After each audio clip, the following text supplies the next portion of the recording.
नमस्कार प्यारे बच्चों, कैसे हो आप लोग। उम्मीद करता हूँ आप लोग कुशल पूर्वक होंगे। आज का सुविचार है सदा सत्य बोलो। देखो प्यारे बच्चों, हम कोई भी परिस्थिति में रहे, चाहे वो परिस्थिति हमारे लिए अनुकूल हो या प्रतिकूल हो, अर्थात चाहे वो हमारे हित में है या वो हमारे हित में नहीं है, फिर कभी भी लेकिन हमें झूठ का सहारा नहीं लेना चाहिए। भले वो परिस्थिति कुछ समय के लिए हमें मुसीबत में डाल सकती है, लेकिन अगर हम सत्य बोलेंगे तो हम कभी भी क्या होंगे, हम उस परिस्थिति को मात दे सकते हैं, क्योंकि जीत सदा सत्य की होती है।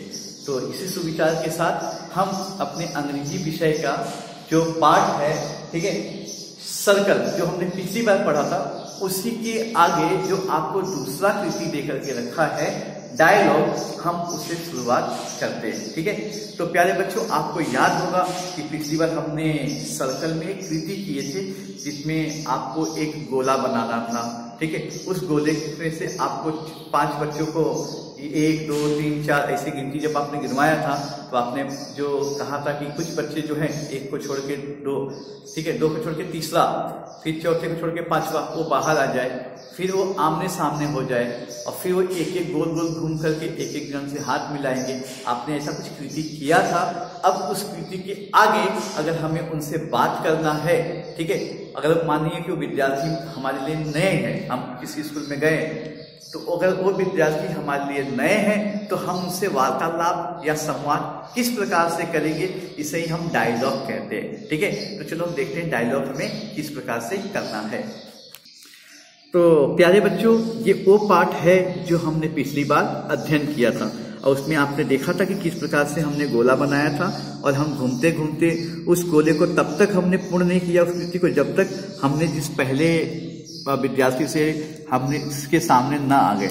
जैसे हमने पहले इस विद्यार्थी के सामने थे, हम घूमते घूमते पुनः उस विद्यार्थी के पास आए तो हमने रुक करके उन्हें क्या दिया था, हाई फाई दिया था। लेकिन प्यारे बच्चों, अगर मुझे उस विद्यार्थी के बारे में जानना है तो मुझे उससे क्या करना पड़ेगा, संवाद करना पड़ेगा, अर्थात वार्तालाप करना पड़ेगा। और इसे ही हम अंग्रेजी में क्या कहते हैं, डायलॉग कहते हैं। डायलॉग का अर्थ होता है वार्तालाप करना या संवाद करना।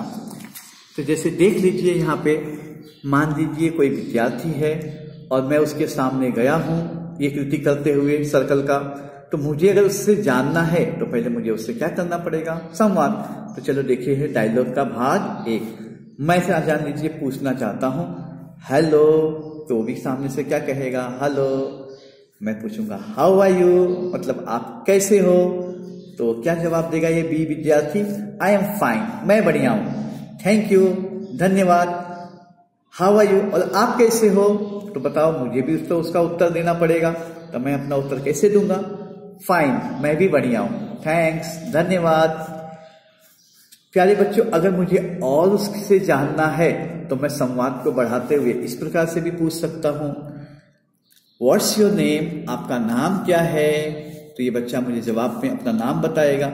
मान लीजिए आपका यहाँ पे रवि नाम दिया गया है, आपके मित्र का कोई भी नाम हो सकता है, वो अपना नाम बताएगा, रवि, राहुल, तेजस, जो भी।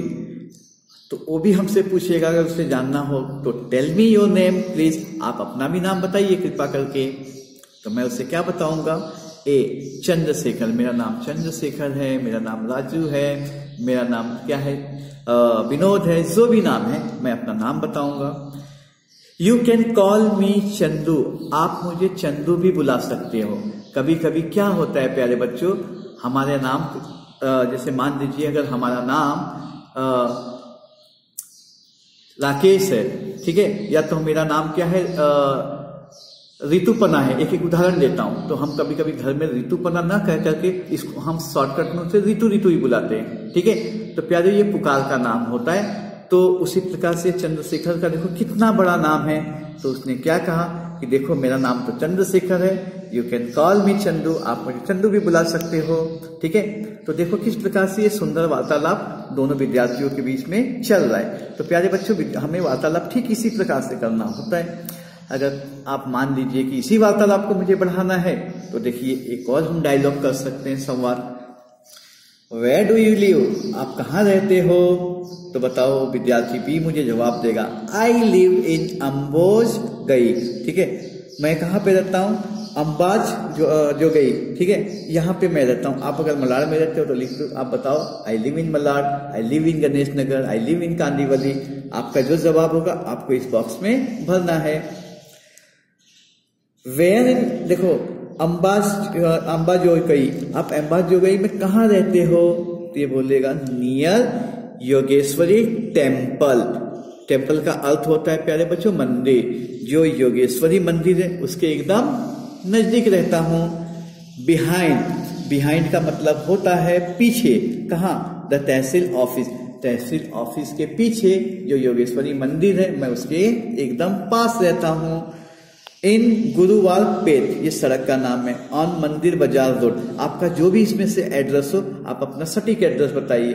जैसे मान लीजिए आपका पता है, जैसे मैं आपके स्कूल का ही पता बताता हूँ, सावधान सेवा society 90 feet road, Ganesh Nagar, Kandivali, Charkop. तो आप इस प्रकार से अपना पता बताएंगे आप कहाँ रहते हो। तो ये हो गया आपका मतलब पता बताना।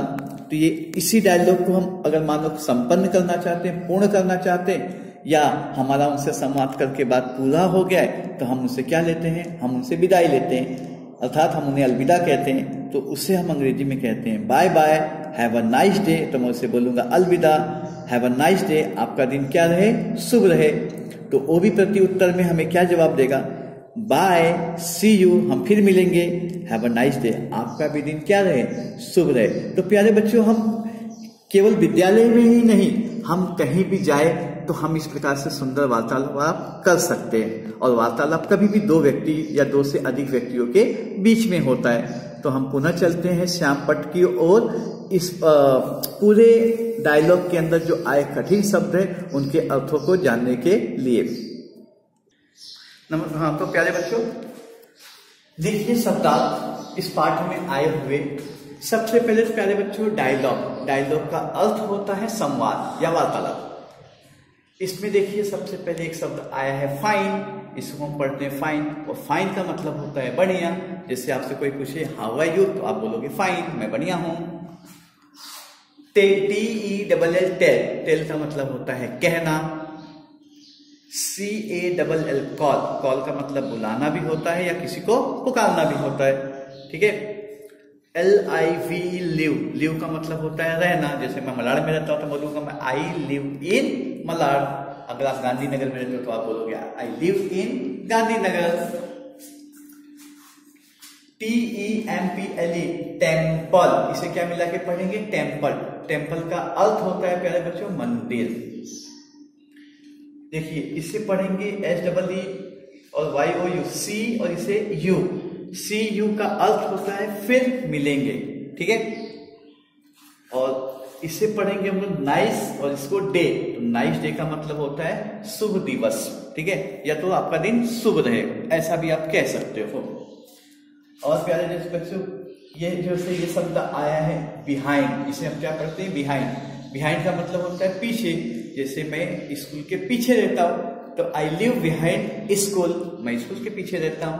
आई लिव बिहाइंड रोड के पीछे रहता हूं, ठीक है। I live behind post office के पीछे रहता हूं। तो आप इस तरह से शब्द बोल सकते हो। और नियर का मतलब होता है नजदीक या पास या के पास। जैसे I live near cinema hall, मैं सिनेमा हॉल के नजदीक रहता हूं, ठीक है। तो इस प्रकार से इस शब्दों का ये शब्दार्थ है। तो प्यारे बच्चों इस शब्दार्थ को आपको आपके नोटबुक में लिखना है। और एज यूजुअल जैसे आप ग्रुप में भेजते हो चौथी कक्षा के, तो आने वाले शुक्रवार को आपको भेजना है।